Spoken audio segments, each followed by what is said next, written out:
Somewhere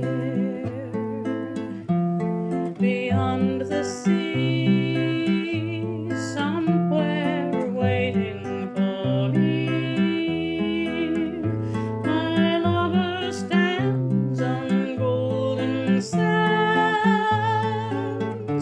and watches the ships that go sailing. So when we came in a couple of days ago to Fort Pierce, the fan belts were squeaking and it wasn't charging very well.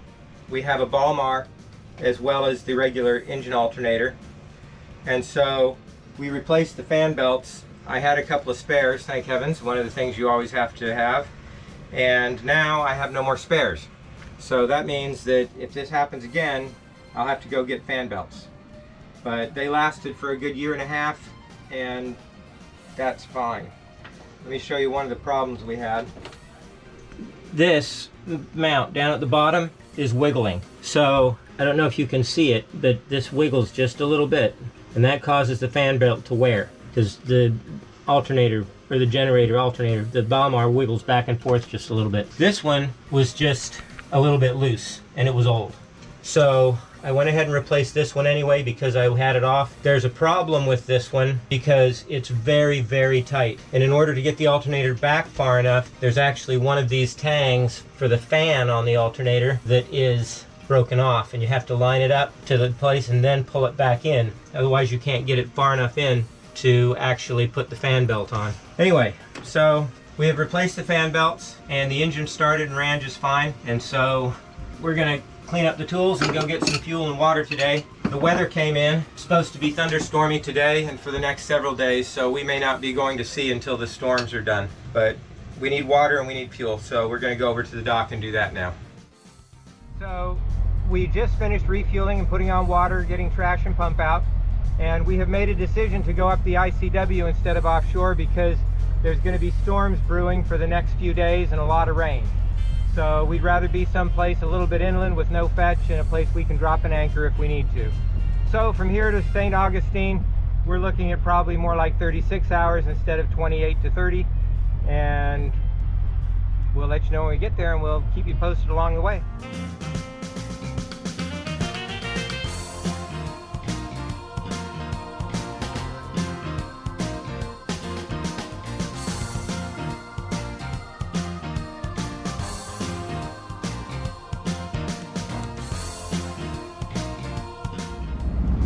We had problems with the magnetic variation on the compass.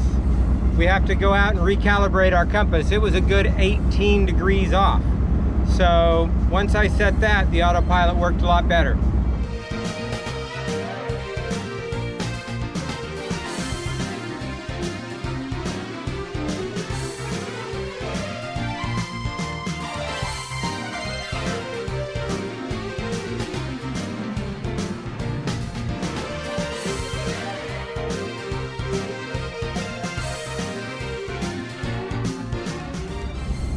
It is 3:41. We're passing our first anchorage option and we're gonna go for the second one that's gonna be there at about 7:30, about an hour before sunset. So we're gonna try and make Melbourne tonight.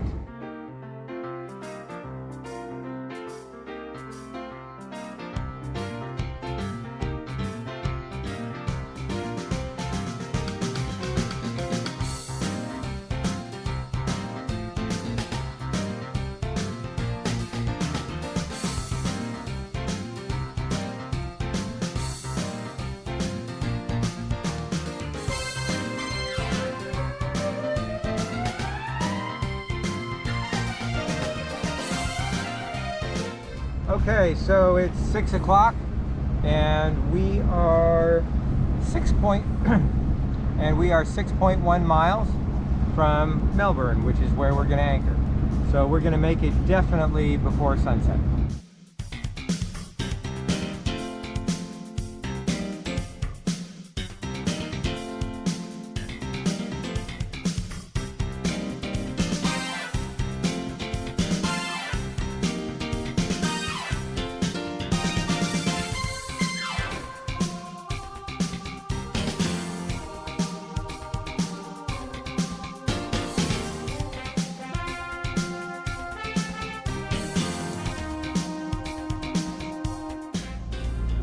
Morning everybody, 6:33, sun's just coming up and we're leaving the anchorage here at Melbourne.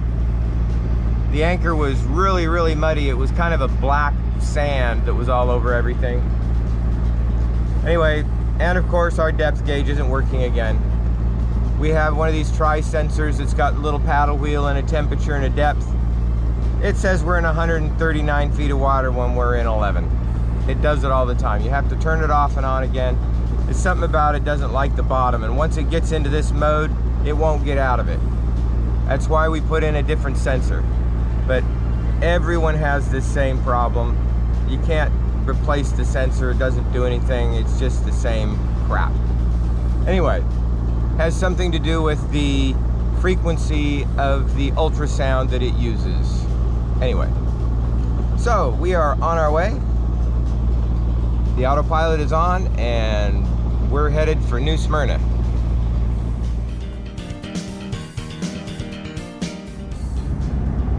So we're coming up on the Cape Canaveral locks. We've been having a debate as whether it's time to go outside to Augustine. We've got about 100 miles to go, so we would be there at about 9 in the morning. So we're having a debate right now whether to do that. We just got passed by a powerboat named Fireworks. They were very nice. Gave us a call on the radio and we both slowed down and it worked very well. Anyway, we'll see whether we go forward or whether we go through the locks today.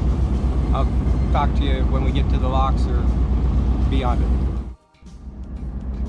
So I just talked with Hannah. The winds are light. It's only about 7-knot winds. And she says we're not remotely ready to go offshore right now. And we don't have food cooked, and she was planning on baking bread today. So we're gonna go ahead and stay on the ICW. We haven't had any contact with Wanderlust this morning. I've tried to contact them on the radio a couple of times. I think that they probably left quite a bit after us. We left right at sunrise and they weren't ready to go yet, I guess. So I guess we'll pick them up when they come to anchor near us.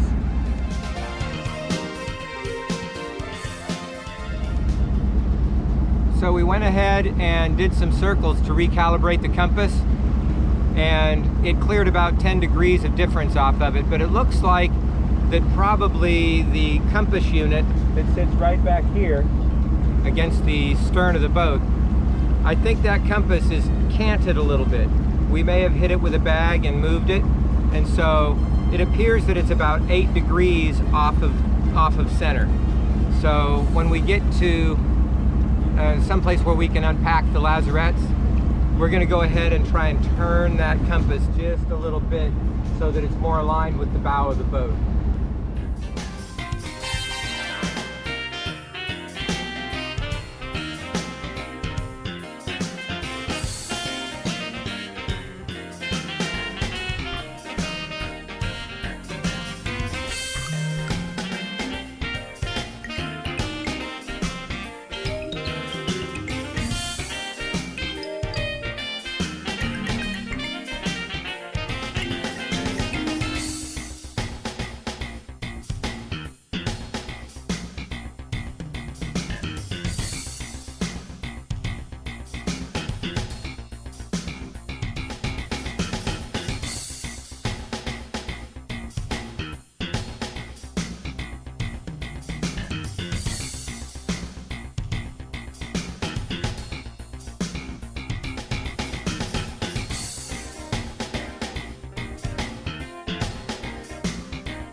Anybody who says they've never run aground on the ICW is lying. And we just ran aground back there, right in the middle of New Smyrna, right before the bridge on the southern side. And it definitely had shoaled up, and it was not what it was charted as being. And so we hit bottom at about 5.6 feet. So I guess that means that our depth gauge is set correctly, because that's about what we draw. Anyway, we bumped once, then we ran pretty hard aground, and I swung the rudder all the way to one side and threw it in reverse, and we twisted ourselves off. That's one of the methods. So we went forward and back, each time twisting. Depths are... And you know, what can I say? It was low tide, but it was absolutely not as marked. There are channels around both sides. Oh, in New Smyrna, there's two ways around the island in the middle. And we took the side that's on the marina rather than the side that's on the anchorage. And I guess that was not the best idea. But at any rate, everything's fine, and we're underway again.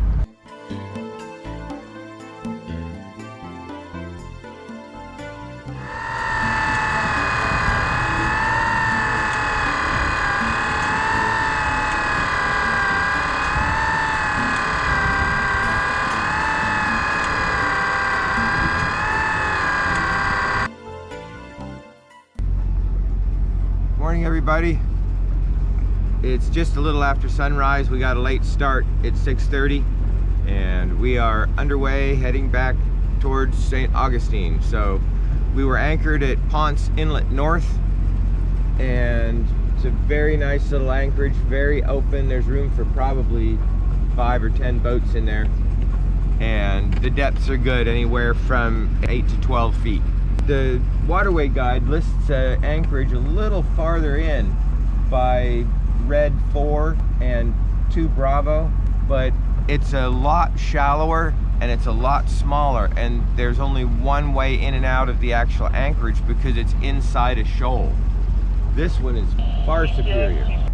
Also, we've noticed something the last couple of days, and that is there's a vibration that we've been feeling, kind of a throb in the boat. It's not big, but it's noticeable, and we started tracking it down, and it turns out that our prop shaft is vibrating side to side just a little bit, and you can see it in the engine. Our carrier bearing about halfway down is not moving, and I don't think it's moving at the cutlass bearing, but it might be. It could be using our hanger bearing as a fulcrum and oscillating back and forth this way. So something is not aligned correctly. I guess that's it for now. We'll talk to you a little later when we get down or up farther. GoPro stop recording. It's 8:10 in the morning, and we are at Daytona. There's some really pretty bridges in Daytona. Lots of fishermen back there, even right in the middle of the channel. It's like playing basketball in the middle of the road. But anyway, Daytona, next stop, I don't know. The ICW.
Like and subscribe, but what we really like is comments, It's so fun and wonderful to hear your comments.